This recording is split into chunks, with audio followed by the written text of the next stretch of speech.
Good afternoon, everyone. Sheila here in Boho Daydreams, and welcome to my channel. I hope everyone is having a wonderful, wonderful day. It is beautiful outside. So I'm trying to wrap up the paper making that I was working on this last week.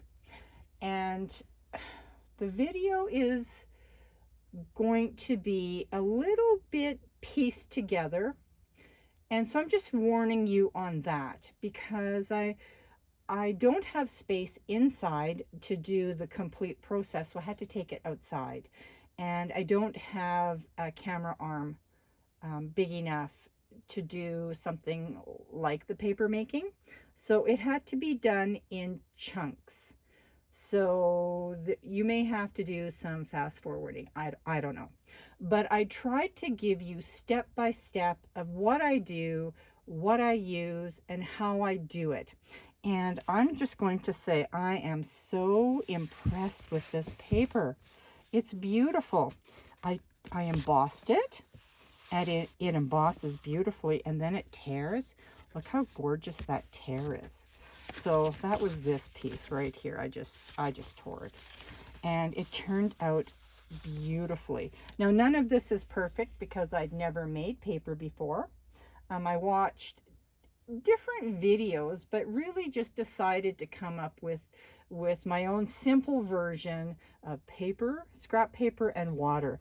And it just and I just stuck some of the dye in it that I used for dyeing my my textile packages. And I had some left over from some of the concoctions that I had done. And trust me, it looks very different when it's on paper. It's not the same, but it is really pretty. Now this here was avocado. And the avocado dyed so lightly compared to the avocado that I had done in Canada, which is right over, I think it's over, not this one. This right here. It's the most beautiful soft pink, and I did some white also, but I used two different methods, two different screens for doing this, which I'm going to show you here, and then later on in the video I will be going over them again, how I use them. But I did all sorts of colors. Some of that. This here was more of a kind of a harvest. This would have been my harvest package, but it turns out like woodland. Go figure. And this here would be shades of seaside, and it turns out more blue. But isn't that pretty? Oh, that'll be so pretty when it's all embossed. And then there is a bit of I don't even know what this one was, because they just all turn out so differently, you know. This here, this pink one over here, this was the Victorian Rose, and it is similar, but it is still different. And let's see here, there's the two different methods that I used, and I'm just going to quickly show those to you so that you can decide, if you want to make paper, what is the best type of screen for you to use. So this is the one that I made. I made this up, and it's dirty. I just grabbed it from outside. And this is just a regular quilting embroidery frame. And I can't get it into the video because I can't put my arm up high enough. But I found some mosquito netting, and I just used that. I found this at a thrift store, and I left the rest of it with my daughter-in-law because she was going to use it for something in her garden. But yeah, it was really simple, and that made this paper right here. And I love, love, love this paper because of the way it's textured and the frayed edges already. You'll see in the video, it's a little more challenging to do, but if you're doing it for yourself, you really don't have a timeline for it. You just make some as you go along. I loved the feathery look of the edges. That's just natural to this screen. But I also found this one online. And this comes from Paper Alice. And there's her email address. And I'm going to link that in the description box too. This is wonderful, wonderful, wonderful, because it makes this type of, oh, not that one, not that one, this one. It just makes, and it looks like it would, it looks like it's too big, but that's because of the technique of flattening it out. It's a little bit bigger than that. But this is really, really nice because you get consistent pieces of paper and you can re-scoop, and if you don't have enough in your, if you think, oh, your paper isn't thick enough, you can re-scoop again. You don't have to dump it all out and start over again like you do with the other screen. And this one's really, really easy. You just scoop up your paper, and then you take off, whoops, that would stick to this. You take that off, pop this off like this, and you'll blot it, flip it over, and then you will have your paper. You'll dry it off a lot and let it dry wherever you have your drying area. I hope that this is going to encourage you to try this yourself, because I always feel if I can do it, then anybody can do it. You just need to have some space and the time. And don't get frustrated with this, because if your paper doesn't turn out the way you like it, you can just do it all again. Now, if you have any questions at all, I'm going to put up my address here. It's Sheila Genrich at scoghill4@gmail.com. Facebook group is Boho Daydreams. And please feel free to ask me any questions that you like. If it wasn't explained in the multiple little snips that I did in this video, just give me an email. I will also be linking the embroidery frame that I got, and maybe a few other little things, I don't know. I hope you enjoy this, and if it was too difficult to watch, I'm really sorry. I hope you enjoy making paper as much as I did.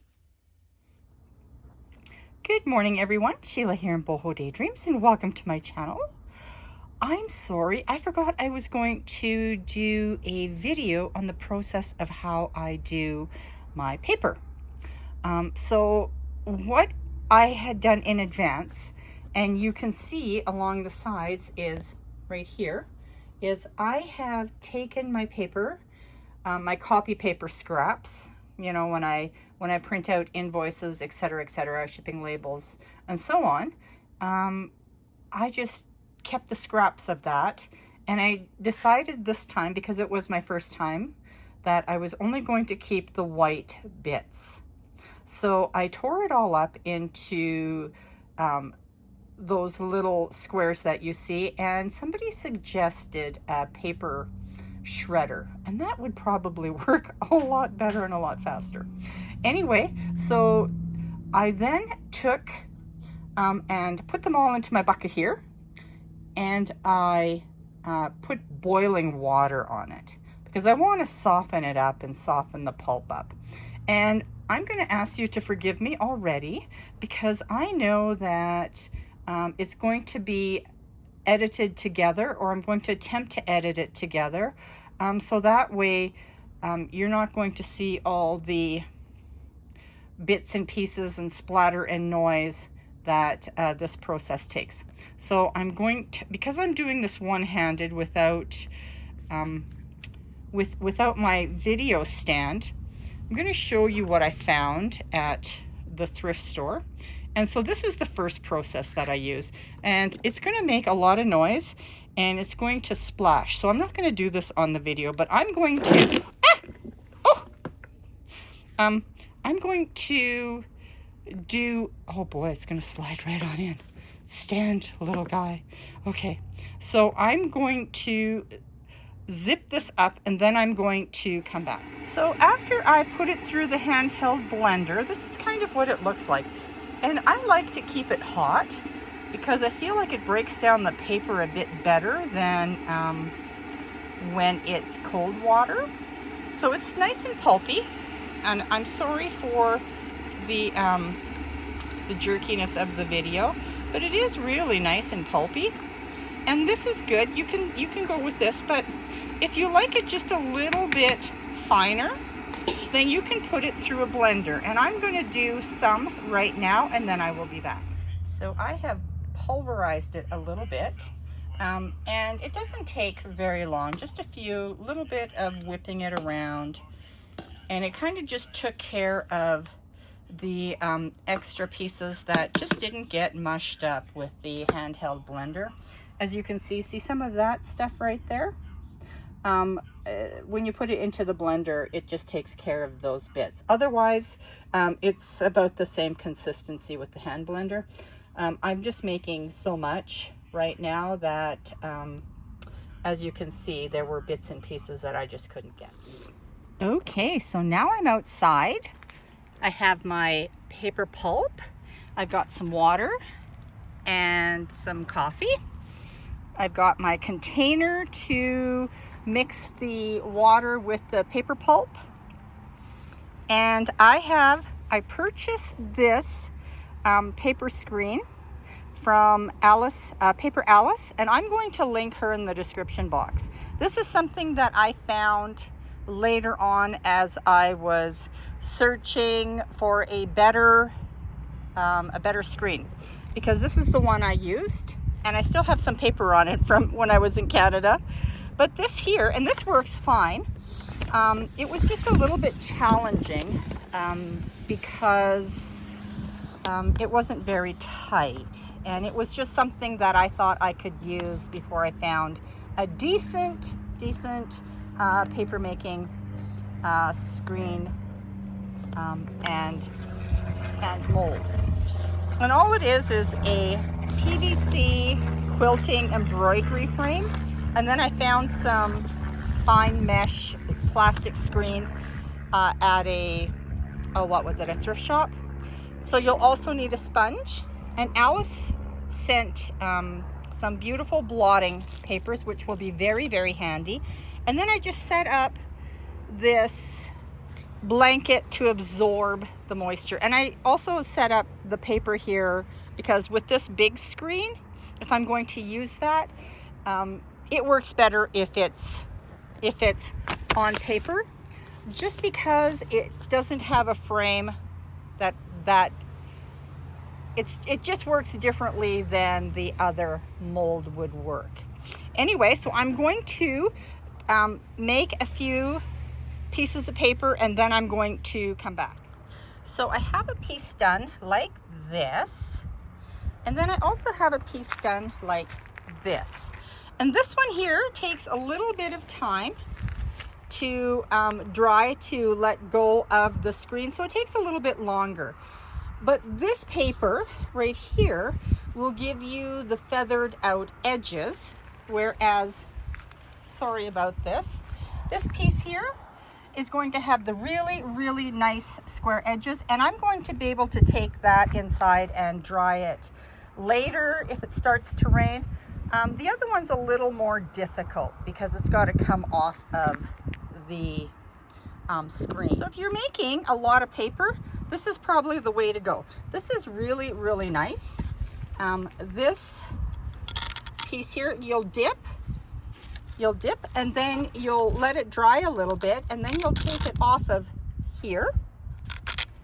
I'm sorry, I don't have anything to hold my camera for this, so it's a little bit more difficult. This will come off like this, and your paper is laying on here, and I'm going to show you that in a minute. And then you're going to take this and you're going to blot the paper with this sponge. You want to get the excess moisture out. Now, what I found, and I'm not really all that great at making paper because I've only done it once, but the secret to making a thinner paper, because I know a lot of you were telling me your paper was too thick, I found that if I only added a few handfuls of this into here and added more water, then I could pick up less of the paper pulp. And before you even dip, make sure you give it a nice swirl and then just do a quick dip in. So I'm going to try and do that one-handed, and I don't know if I'm going to be successful, but it's going to give you an idea. So I swirl that all up, and it's a little more difficult with that other big screen because I have to have a lot more water in here so that it dips quickly. But just quickly dip in like this and just kind of swirl it all around like that. And if you find that it's, you know, missing, then just do it again. So shake it a little bit, pop it down. You're going to then take these off. And you please forgive me. I'm just trying to show you how I do this. I'm not really set up for something like this. And there's your piece of paper on the screen. We're going to take it over to here, off to the side a bit. I'm going to attach a blotting paper. See if I can continue to do this with one hand, like that. And now I'm going to just start picking up water. And you would be surprised how much water is in that piece of paper. And you just blot. I'm going to take it over here to over here and see if I can show you what it looks like when I turn it over. The screen lifts off really easily. Now the one thing with this is whatever, oops, little bubbles. The one thing with this is that whatever texture of screen you have, it's going to show up on your paper, but it's not going to matter about the other side. So I'm going to just blot a little bit, and then I can just let it dry. And if you're not happy with that, you can just toss it back into the water and start all over again. Now this one here isn't ready yet to detach itself. This is a long process, so I'm just going to leave that there. That's why I needed to get a screen like this. So when you want to add color to make the beautiful colored paper, because I made the beautiful pink avocado paper, and I want to try a bit of a coffee paper and maybe tea, you put your stain into here. Whatever you want to do, just pop it in here and just let it permeate the pulp for a bit, so that way you actually color the paper. And you can add anything that you want to the paper. If you wanted a coarser paper, there's plenty of tutorials on YouTube for all of this. I didn't have access to a lot of tutorials when I was in Canada, so I did the best I could with what I had available, and I really liked how my paper turned out. I haven't embossed it yet, and so I'm hoping that it embosses okay. But if you have any questions at all, just give me an email. I'm going to put all my details in the description box and go from there. I hope that this is helpful. I know it's really just piecemeal together, but I just wanted to show you what I did to get that paper. And I'm going to also try some avocado paper in a bit. I just wanted to do the white first. So I'll be back later to kind of give you an update of how it all looks, things that didn't go right, etc., etc.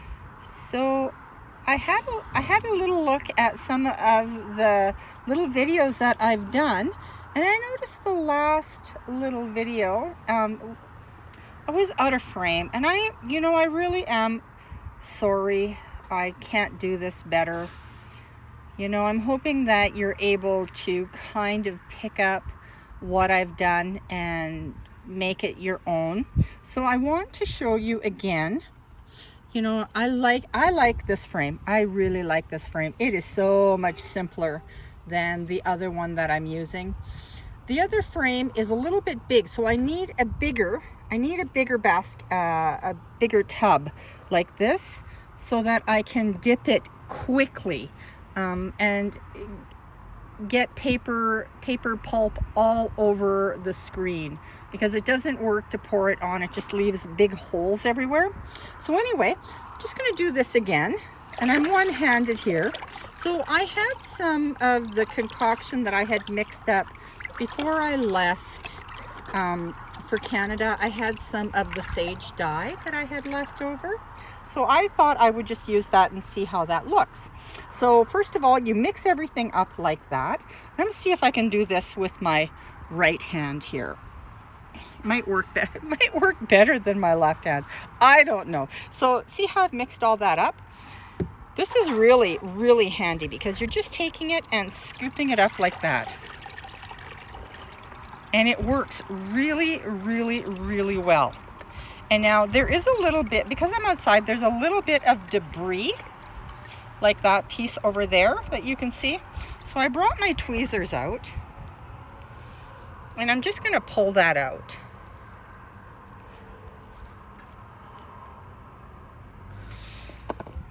You know, when I was looking at the paper before I had pulped it all up, there were pieces in there that had a little bit of writing on it. So I thought, oh my goodness sakes, hopefully you're not going to see it. But you know what? You kind of do. But oh well. All right, so now we're going to take this off like this. And this works so well. And then you're picking up your screen. Let's get this out of the way. There is so much water in here that, oh my goodness, where's my, I don't even know where I left my sponge. It was so windy, I bet it blew away. Oh my goodness. Okay, so I'm just going to use my blanket. So you're going to try and pick up as much moisture as you can, like that. Then you can remove it from the screen. Look at all the water I squished right out of it. Get that nice and flat. Flop it over. And then you can just pull the screen right up. Like that. See your nice piece of paper? I can maybe pull that up. Oh my goodness, I don't know where my I don't know where my sponge stayed. We had a real storm here. I had to move everything inside. All right, so I've done that. I'm going to pop another piece on top. I'm going to pick up more of the water. And I flip it over too. Squish out more of the water. And by doing this, you're condensing the fibers too, so that they're not so spaced so far apart. It's more condensed. All right, and then I'm just going to take it and lay it to dry. And because we've got debris floating around all over the place, I'm just leaving my papers together like this. I also have over here, I have the avocado. And it's a lighter pink than the last one that I did. Simply because they're different avocados. And I used 5 avocados for this. And it just didn't pick up the pink like the one avocado did when I was in Canada. But it's turning out very pretty. It's a very, very light pink. So hopefully when they're dry, I will be back to give you an update.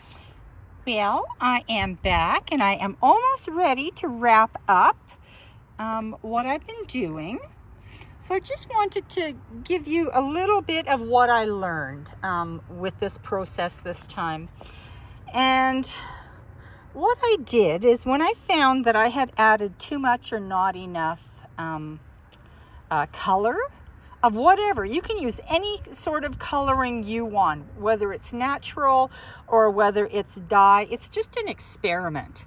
So when I found that it was not the right color or it was too dark, I separated my my paper concoction, and then I just added more water. And what that did is it just diluted it a little bit, and I added more of the paper itself, the paper pulp itself. And then it was a different shade, a shade that I liked better. And then I made one darker, because then I would have shades in the same family. I just added the exact same dye. And then I found that my pulp was just too thick. And so in order to thin that out, I just added a lot more water, and it just thinned it out so nicely that I was able, the thickness was a lot lighter, which is what I was looking for. So this is some of what I got done, and this is a painstaking process, let me tell you. So these are the colors that I did yesterday, and they're all dried, and I put them in my paper smusher. It's hard to see, but some of they're white and pink and a little bit of harvest color, and then some greens. And then I did a few more today, and they're out here drying like this. And I just really loved the paper maker that I got from Alice. It just really simplified things, because I have one here that I'm going to pick up here soon. And this is really, really slow. I mean, it makes a really fun edge. I'm sorry for the shadows. It makes a really fun edge doing it this way, which I love. These are going to be for me. So I just love that. They'll be nice. It'll be a variety. But if you're doing this and you need to make enough for a kit or something like that, it's just much nicer to use that paper, the paper mold that I got. And here's the shades of the greens. And it's a concoction that I used to make the Tiffany and the Seaside package. And with the paper, it just comes out more of a blue to teal. It's really, really pretty, and it's drying and it's lightening up. It's so very, very pretty. I hope that this has been kind of helpful to you. I know it's piecemealed together, just because it's just, I'm not set up for this, like I said. And if you have any questions at all, please just send me an email.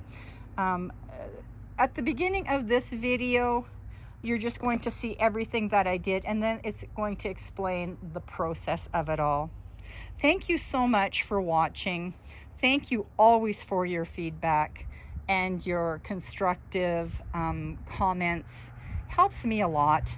I'm not good at teaching things like this, but if I have learned something and can pass it on to you to make this just a little bit more fun to you, I want to do that. I hope you all have a wonderful, wonderful weekend.